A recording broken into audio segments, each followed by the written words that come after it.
മുൻ മുഖ്യമന്ത്രി ഉമ്മൻചാണ്ടിയുടെ ഓർമ്മകൾക്ക് ഇന്ന് 2 ആണ്ട്. ഇന്നും ജനമനസ്സുകളിൽ ജീവിക്കുന്ന കുഞ്ഞുഞ്ഞ്.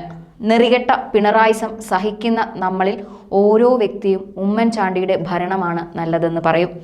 സമാനതകളില്ലാത്ത കരുണയും സ്നേഹവും കരുതലുമുള്ള ഭരണം. കേരളത്തിന് എന്നും അത് ഒരു സുവർണകാലമായിരുന്നു. ഇപ്പോഴും അദ്ദേഹത്തിൻ്റെ ഓർമ്മകളിലും മുറിവേൽപ്പിക്കുകയാണ് പിണറായിയും സർക്കാരും.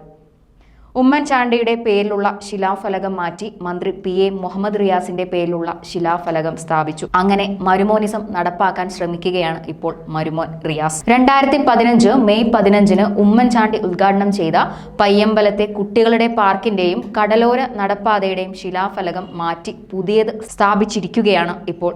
ഉമ്മൻചാണ്ടി നവീകരണോദ്ഘാടനം നിർവഹിച്ച പാർക്ക് വീണ്ടും നവീകരിച്ച ശേഷം ടൂറിസം മന്ത്രിയുടെ ക്രെഡിറ്റിലാക്കിയതാണ് ആക്ഷേപമുയർത്തുന്നത്.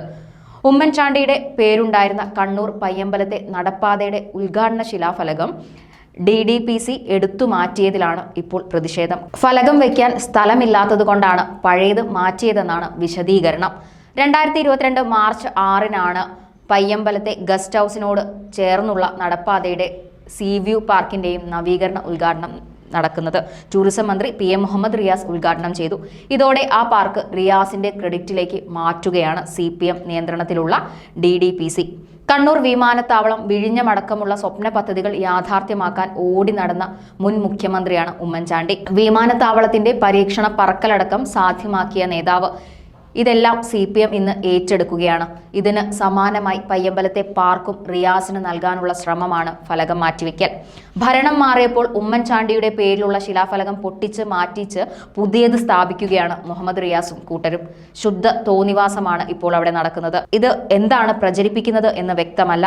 ഇത് ചെറ്റത്തരമാണ്, മോശം പ്രവൃത്തിയാണ്, തോന്നിവാസമാണ് എന്ന് ഉറക്കെ പറയുകയാണ് ഓരോ കോൺഗ്രസ്സുകാരനും.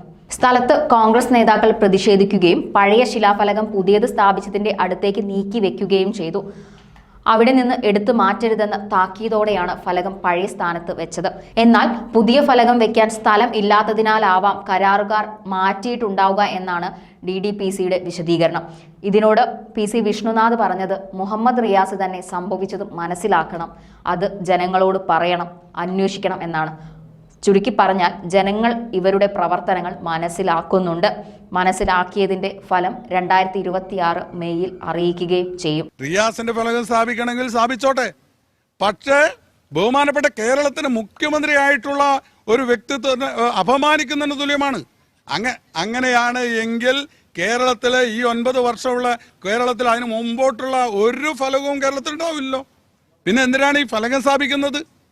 ഫലകം സ്ഥാപിച്ച ഉടനെ എടുത്തു മാറ്റാനാണെങ്കിൽ ഫലകം സ്ഥാപിക്കേണ്ട ഒരു ആവശ്യമില്ലല്ലോ.